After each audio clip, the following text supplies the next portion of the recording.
Hi and welcome to Momentum Booster Shop. Quick coaching for smart business growth designed to help you get momentum every day and results all year. Now, most sales don't happen on the first point of contact. They happen when you follow up consistently and meaningfully. Now, in actual fact, it's been shown that most sales take place between the 5th and the 12th point of contact.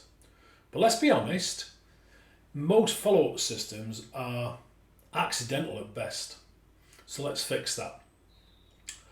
First thing you need to do is reframe follow-up and realise that it isn't pestering, it's service.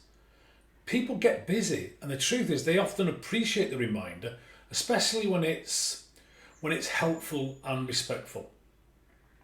Secondly, you want a system instead of relying on memory. You're going to drop the ball if you're going to try and use your brain to track every lead. So instead, use something like a CRM, a spreadsheet, or calendar reminders.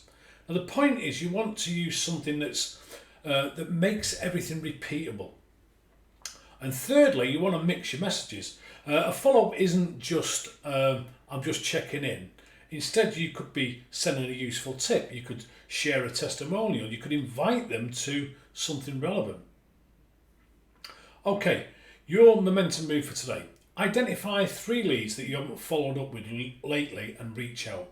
Send them something helpful, relevant or human, and make sure it's easy for them to take the next step. And remember, these tips only work if you work them, so give this a go. Take this idea from theory to practice and from practice to mastery. Trust me, you will thank yourself later. Because one step every day, that's momentum.